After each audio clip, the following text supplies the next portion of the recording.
This episode from the life of Sherlock Holmes will be transmitted to our men and women overseas by shortwave and through the worldwide facilities of the Armed Forces Radio Service. Petri Wine brings you Basil Rathbone and Nigel Bruce in the new adventures of Sherlock Holmes.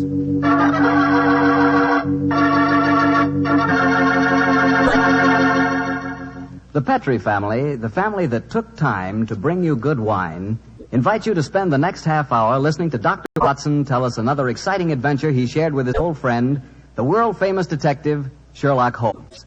As for me, I'd like to leave you with one thought. Namely, the best way to begin a good meal is to start it off with a glass of Petri California sherry.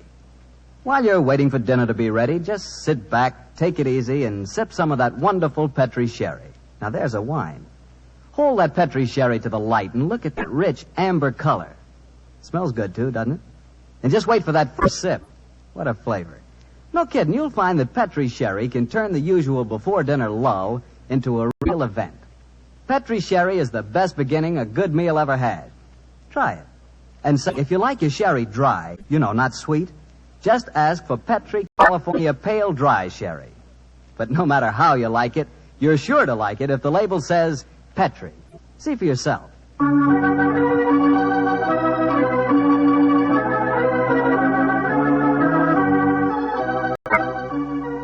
And now for the weekly visit with our good friend and host, Dr. Watson. Tonight we find him on the stage of the Paramount Theater in Hollywood. Good evening, Doctor. Good evening, Mr. Bartell. If you've bought a victory bond, you're welcome. I have, Doctor. Now, what's the recipe for tonight's new Sherlock Holmes adventure? Well, now, let's see. Take equal parts of beautiful English countryside and black villainy. Mix them, add a dash of romance, a sprinkling of danger, season well with the usual theatrical condiments, and you have the case of the accidental murderess. Sounds like a tasty dish. How did the story begin, Doctor? On a beautiful day in 1895, Holmes had just concluded his famous investigation of the sudden death of Cardinal Tosca, an inquiry which was carried out at the express desire of His Holiness the Pope. And in consequence, the great man felt that a couple of weeks' rest in the heart of Warwickshire would be a pleasant change after our rather strenuous adventures in Italy. And so, Mr. Bartell, we went to Stratford-on-Avon. Oh, the home of Shakespeare, huh? Quite right, my boy. As a matter of fact, that was the reason that decided us to go there. Holmes was a great lover of the drama, and at the time my story begins, the Shakespearean festival was in full swing. For the first week, our life there was calm and peaceful. During the daytime, we visited the local places of interest, such as Anne Hathaway's cottage and Shakespeare's birthplace, and the evenings found us at the theater. It was on a Tuesday, I remember, during our second week's stay, that the trouble began. Holmes and I had gone for a walk through the nearby forest of Avon. He was in unusually good spirits that morning, and there was a distinct twinkle in his eye as he said, Watson, for once I begin to wish that I were a man of wealth. Oh, and what makes you say that, Holmes? The beauty of this place, old fellow.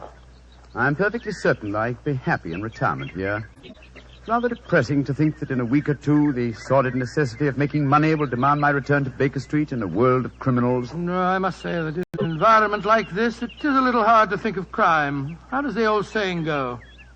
Where every prospect pleases, and only man is vile. Yes, but Shakespeare puts it even better, old chap. Oh, really? What's he say? Well, surely you remember the speech in As You Like It. We saw the production 2 nights ago. Oh, I don't remember the speech.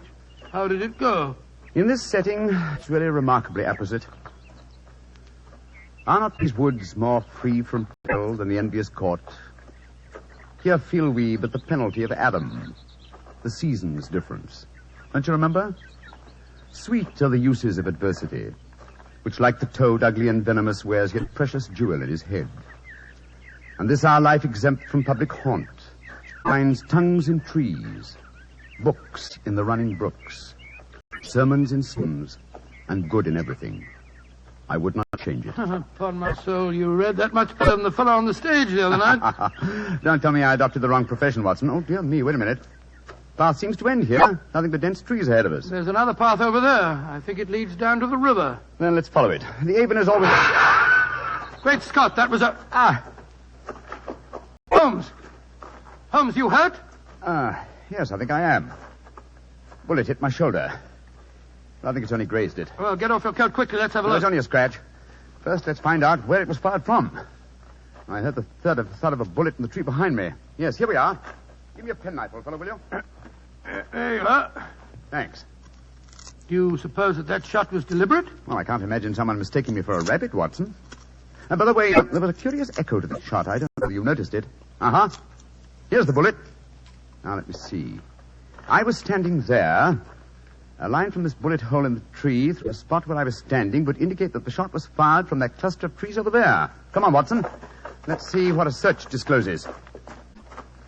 Yes, I wish you'd let me look at that shoulder before you start galloping all over the countryside, Holmes. You're bleeding quite profusely. Oh, plenty of time to look at it when we... Hello.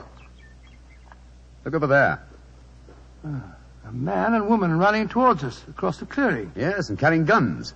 Yes, it looks as if it was an accident after all. Was anyone hurt? Yes, sir. My friend was hit in the shoulder. Oh, how dreadful. It's not a bad wound, is it? Oh, it's only a scratch, madam, I hope. But the blood on your coat. Well, just, how did this accident happen, sir? Well, we were out rabbit shooting. I was teaching my wife to use a rifle. I saw a rabbit scurry across the clearing. I raised the rifle and fired. It seemed to me, Geoffrey, that as I did so, you jolted my arm. Yes, I'm afraid I did, Alice. I was going to fire too, but as I raised my rifle, I jolted your elbow and sent your shot wild. I can't tell you how sorry I am, sir. Here's my card. Of course, we'll take care of any expenses that may be Well, entailed. the first thing to do is to find out how much damage has been done. You'd better take your coat off, old fellow. I don't think I can. Oh, he's badly hurt. No, it's just that... The man's fainted. Oh, this is dreadful. I have a horse and trap down the road. Excellent. Give me a hand with him, will you? I must get him to a hospital as fast as possible.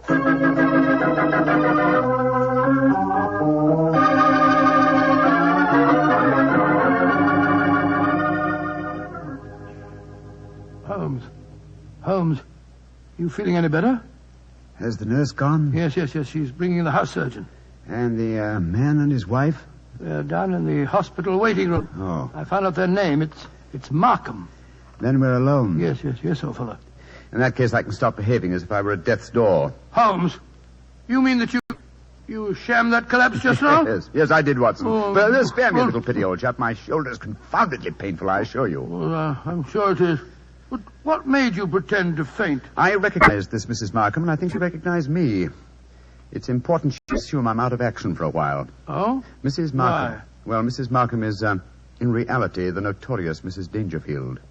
You remember the Dangerfield case? The Dangerfield? Great Scott, yes. She was tried for the murder of her husband by poisoning, wasn't Yes, she? she was, old fellow. She was acquitted when the jury decided he was an habitual arsenic addict who happened to take an accidental overdose. Well, didn't you have some connection with Oh, the yes, case? It was I who tracked down the sale of the arsenic she claimed to have bought for cosmetic purposes. Well, if you ask me, that shot at you was no Oh, accident. of course it wasn't. I'm certain that I was recognized. In any case, her record is a bad one. Prior to her husband's death, there was an episode in which her uncle was killed in a shooting accident on a grouse moor in Scotland. An uncle who left her a large fortune on his death. And I suppose Mrs. Dangerfield was a member of the shooting party when the accident happened. Yes, she was. Now, she's something of a femme fatale, what? I must plan my actions very cautiously. I'm up against a dangerous opponent. Well, you'll have to stay in the hospital until your wound's being examined and dressed. That's true, fellow. And while the local staff are taking care of that, I want you to shadow the Markhams. Of course I will, Holmes. Stick close to them, old fellow. Make them believe that I'm going to be kept here for some days. Find out as much as you can, and then report to me. Right, I'll do my best.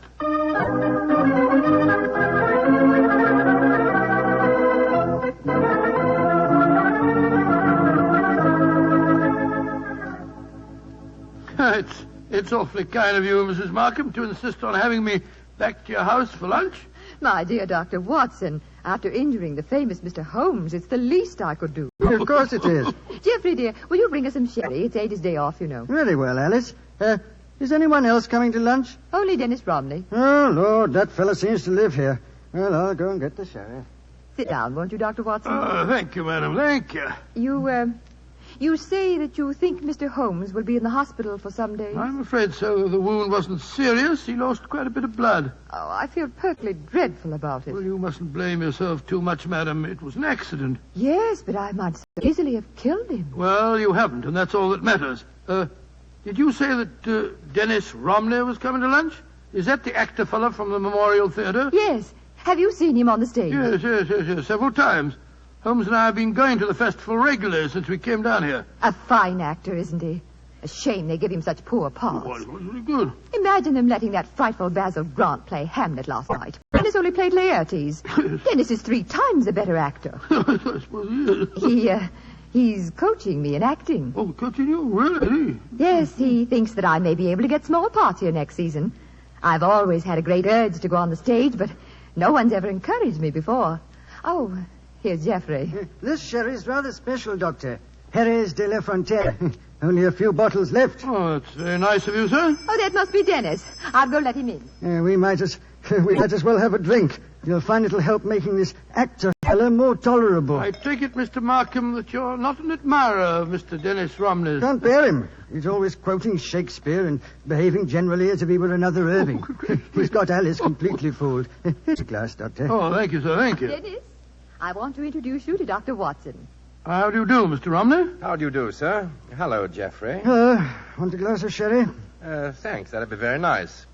Are you a disciple of the theatre, Dr. Watson? Well, hardly a disciple, sir, but I've been attending the festival during the last week. I enjoyed your performances immensely, if I may say so. Oh, you may say so, Doctor. Here's your sherry, Dennis. Oh, don't be cross with me, Geoffrey. And please remember that Dennis is our guest. Oh, it's all right, Alice. I know that Geoffrey's bark is a good deal worse than his bite. And what play are you appearing in tonight, Mr. Romney? King Lear. I shall once again portray the thankless role of the King of France. Well, that incredibly bad actor, Basil Grant, tears a multitude of passions to tatters in his rendition of Lear. Oh, horrible, horrible, most horrible. I thought his Hamlet was atrocious last night. Wasn't it?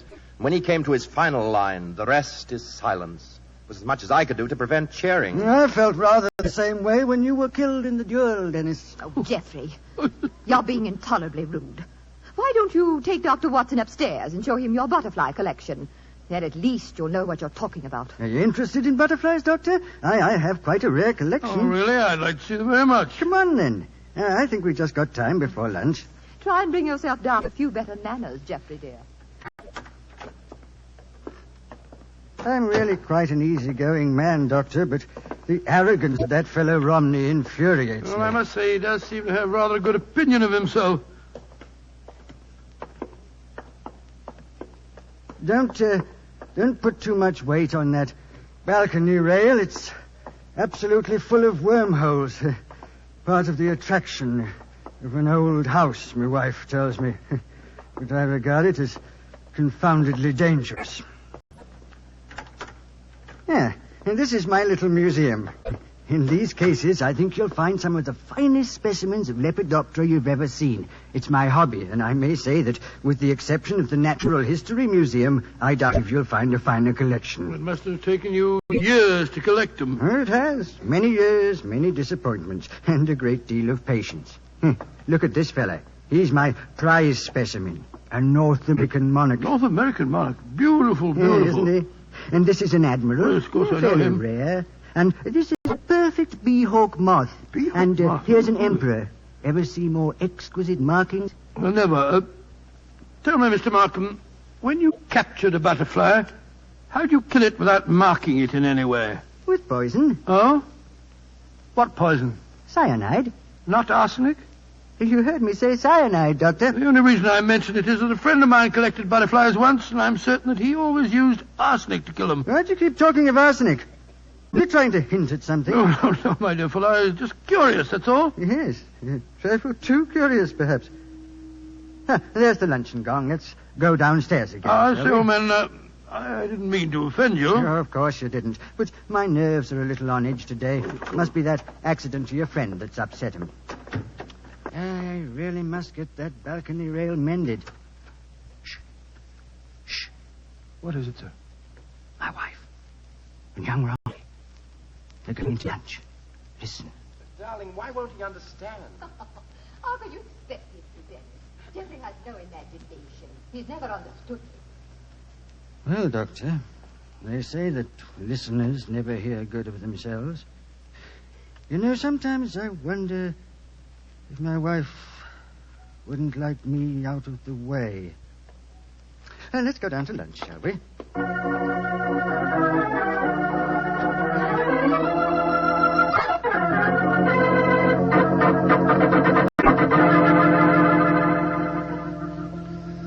And so, Holmes, that's the story up to now. A very interesting one, too, Watson. So you think that Mrs. Markham is planning to kill our husband, eh? Oh, it's obvious. She's in love with the actor fellow, Dennis Romney.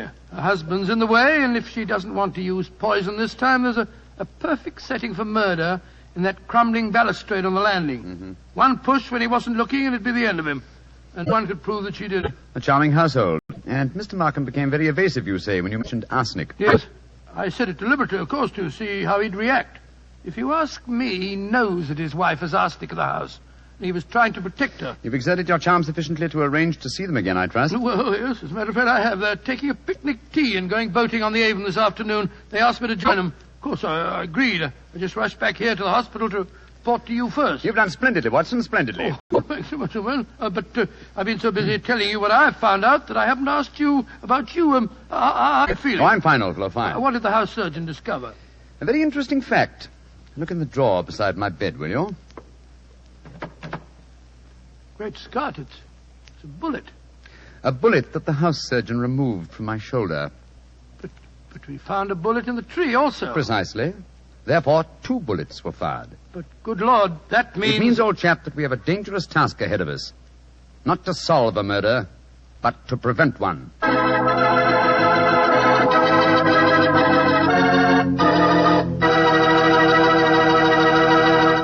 We'll hear the rest of Dr. Watson's unusual story in just a moment. Meanwhile, I'd like to remind you that good cooking becomes wonderful cooking if you serve your good food with a Petri wine. If you like a red wine, say with meat or any meat dish, try Petri California Burgundy. If white wine's your favorite, then you'll love Petri California Sauterne. It's wonderful. But Burgundy or Sauterne, whichever you prefer, it's just bound to be good if you see the letters Petri on the bottle. Because Petri wine is always good wine. And now, Dr. Watson, what happened next? We left you at Sherlock Holmes' bedside in the hospital. Did the picnic with Mr. and Mrs. Markham prove an exciting one? No, it was rather unpleasant, as a matter of fact. The 3 of them kept squabbling all the time, and just as we were coming home, something unforeseen occurred. Mr. Markham fell into the river. Well, pardon the old question, Doctor, but did he fall or was he pushed? It was hard for me to say. I had my back to him when he fell. Of course, we fished him out and rattled him back home in a trap as fast as we could. He changed his clothes at once, and as we sat around the fire a little later, I could see that he caught a chill. In fact, I recommended that he go to bed and stay there. Mrs. Markham agreed with me.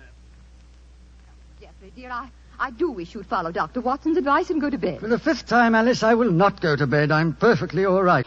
No, it's no thanks to you and Dennis. What do you mean by that remark, Jeffrey? You know perfectly well what I mean. It wasn't an accident that I fell in the river just now. One of you 2 pushed me when I was struggling with the punt pole in the long reeds. Jeffrey, you're talking rubbish. Am I? You were in the boat, Dr. Watson. Didn't you? No, I didn't, sir. My back was turned to you when you fell in. Well, then we'll call it an accident. An accident that happened by a curious coincidence, just where the river is deepest and the reeds thickest. Jeffrey, I don't like your tone. You can accuse me of anything you like, but when you start suggesting that If Alice... you don't like the way I talk to my wife, I suggest that you don't come to my house. I'm going to get a scarf. I'm chilly. Dr. Watson, I must apologize for my husband's behavior. I don't know what's come over him. Oh, that's quite all right, Mr. Markham. I quite understand. Well, I wish I did. I don't mind yelling at me, but he's being so abominably rude to you, Alice. The last couple of weeks, it's been getting worse than ever. I know. Ever since we had that argument about the insurance policies, he's been unbearable. Insurance? Yes, Doctor. We took out quite large policies on each other's lives recently. You didn't tell me that, Alice. Well, it was his idea. And yet when the insurance came here, you'd have thought I was forcing him into taking out the policy. Insurance? Great Scott, You what, Doctor? Are you? Oh, nothing, Mr. Markham. No, nothing at all. Sounds as if you don't approve of insurance, sir. Oh, it's not that, Romney. It's just that I... Who can that be? I wasn't expecting anyone. Answer the door, Dennis, will you? Yes. Sounds as if Jeffrey has already done so. Oh, Alice, we have a visitor. Holmes, you shouldn't be up. Good evening, Mrs. Markham. Hello, Watson. Well, I'm delighted to see you, Mr. Holmes. Though I understood from your friend that you'd be in the hospital for several days. The constitution of an ox and the obstinacy of a mule, two characteristics of mine, have combined in making possible an early departure from the hospital. How do you do, Mr. Romney? I think I've seen you at the theatre. My name is Sherlock Holmes. How do you do, sir? You'll stay to supper, I hope. If it's not inconvenient, Mrs. Markham. Of course it isn't. I'll go in and arrange for it. Upon my soul, Holmes, I'm glad to see you. And are you, old fellow? Let's take a stroll on the terrace, shall we? It's rather warm inside this evening. You can go out through the French windows. Oh, thank you, Mr. Markham. Holmes, are you quite sure that you're well enough to go walking about? Of course I am. You must tell me, Watson, what the latest developments are. In the meantime, I myself have not been idle. Yes, Watson, I think our stage is set, and I have a feeling that I may contribute to a rather dramatic last act curtain.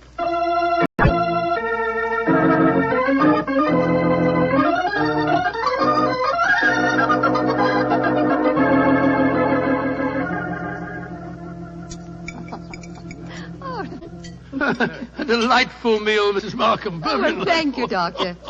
Mr. Holmes, you're not eating very much. My appetite is a trifle jaded. The mental fencing that we have indulged in during the meal has been somewhat disturbing. I don't understand you. Oh, come now, madam. I know that you were once Mrs. Dangerfield, and you know that I know it. Why keep up the pretense any longer? Very well, Mr. Holmes. But we needn't converse in lowered voices. I'm sure that you've told Dr. Watson whatever there is to know, and perhaps more. I admire your courage, madam. Jeffrey, Dennis. Yes, sir. I want you to listen to this. Mr. Sherlock Holmes knows that I was once Mrs. Dangerfield. He's apparently under the impression that this is a dark secret of mine. Mr. Holmes, Jeffrey knew and loved me before I ever married Mr. Dangerfield. Of course I did, Holmes. He stood by me during the horrible trial after my first husband's death. And I told Dennis about the whole miserable business months ago. So I really don't see that you've uncovered any great secret. Not yet, Mrs. Markham, but I have a feeling that it's only a matter of moments. So you haven't got any secrets from Dennis either, eh? There's no need to shout, Jeffrey. And there's no need for Dennis to be in my house. Get out, Romney, and stay out. This business between you and Alice has gone far enough. I'll go when Alice tells me to. Well, if you won't go, then I'm not going to sit here. I'm going upstairs. You're shaking like a leaf, sir. You've got a fever. Don't you think you'd better go to bed? Mind your own business. Leave me alone. Mrs. Markham, I really think you should persuade your husband to go upstairs and lie down. Don't worry, Mr. Holmes. I know how to handle him. I'll take him up. Put an arm around my shoulder, Jeffrey. Come along. We should follow them, Holmes. They have to pass that crumbling banister on the landing. With him in that state, she might try to... What are you suggesting, Doctor? Come and watch. Both of you. We can observe them both from the foot of the stairs here. They're on the landing. She's on the outside. Look. Markham stumbled against her. He's pushed her against the railings. Look out! Come on, up the stairs. Alice, are you all right? Yes, but Jeffrey tried to push me through the railing. That's a No, it isn't, sir. The three of us were watching you from below. But the railing held. I don't understand. I can explain that, Watson. This afternoon, while you were all at your picnic, I came here with a local carpenter. You had informed me, old fellow, that it was the maid's day off, and I took the liberty of reinforcing that decaying woodwork. What the blazes do you think you've been up to, Holmes? Preventing murder, sir, and finding the true solution to the Dangerfield case. What do you mean, Mr. Holmes? The true solution? Surely it's obvious to you, Mrs. Markham. You have told us that your present husband loved you before you married Mr. Dangerfield. It was he who accidentally killed your uncle so that you might inherit a fortune. It was he who accidentally gave your first husband an overdose of arsenic. Arsenic that he obtained for the purpose of destroying butterflies. Yes, and it was he who tried to send you to your death by pushing you through those railings. And all the time, Mrs. Markham, I thought that you were the potential murderer. You fellows have got hold of the wrong end of the stick. All I've been trying to do is to kill the fact that my wife was a murderess. Jeffrey, how can you say that? Markham, if we... Just a moment, Mr. Romney. I'm not through with him yet. This talk is all very dramatic, Mr. Holmes, but I wonder how you're going to be able to prove it. Dr. Watson, Mr. Romney, and I will testify to the attempt that you've just made on Mrs. Markham's life. Yes, and what about the attempt on your life, Holmes? Obviously, it was Markham who fired at you in the woods. But my wife has already admitted firing the shot. True, sir. But 2 shots were fired. The one that your wife fired, we found in the tree. The one that you fired was extracted from my shoulder in the hospital. Then the two shots were fired simultaneously. You remember, Watson, that I commented at the time on a curious echo. Mrs. Markham told us that her arm was jolted as she pulled the trigger. That was when the other rifle was fired. Mr. Markham didn't want me on the scene when he staged his latest accident, and so he tried to kill me. What kind of a devil have I been living with all these years? I think I'm going to kill you, Markham. Don't come near me. Keep him away from me. Leave him to the law courts, Mr. Romney. British justice may be slow, as indeed it was in the Dangerfield case, but in the long run, it is sure. Find that out, Mr. Markham, on the gallows.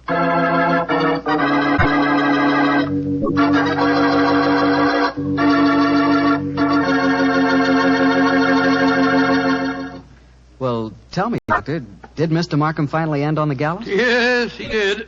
And it might interest you to know that Mrs. Markham and Dennis Romney were married. A nice chap and a fine actor, that boy. Maybe that's what I should have been. An actor. To be or not to be, that is the question. For it is noble in the mind to suffer. Well, what's the matter, Doctor? Don't you like it? The words are beautiful, but your delivery of them... Not good, huh? No, not good, Mr. Bartell. Okay. I'd rather talk about Petri wine anyway. Now, there's something to really talk about. Petri wine. A wine with generations of winemaking behind it. That's a fact, you know. The Petri family started making Petri wine generations ago. Well, way back in the 1800s. So they've had the time to develop the art of winemaking, and they've been able to hand down that art from father to son, from father to son. Yes, the Petri family really knows how to turn delicious, sun-ripened California grapes into clear, fragrant, delicious wine. And those letters, Petri on the bottle, are the personal assurance of the Petri family that every drop of Petri wine is good wine. It's got to be. Because don't forget, Petri took time to bring you good wine. Well, Dr. Watson, what new Sherlock Holmes story are you going to tell us next week? Well, I'll never see. Next week, Mr. Bartell, I'm going to tell you an exciting adventure Holmes and I had in North Africa. It begins at the headquarters of the Foreign Legion and ends with a strange death in the Cafe of 1,000 Sighs. I call the story Murder in the Casbah.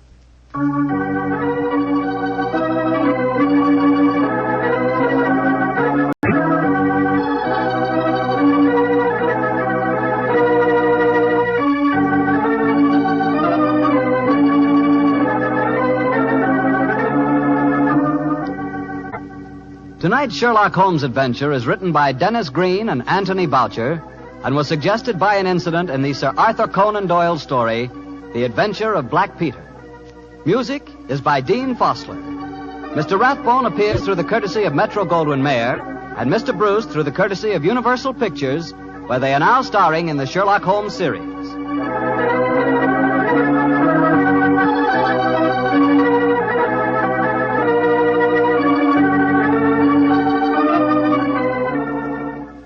The Petri Wine Company of San Francisco, California, invites you to tune in again next week, same time, same station. This is Harry Bartell saying goodnight for the Petri family. This program originated in the Paramount Theater in Hollywood for an audience of Victory Bond buyers.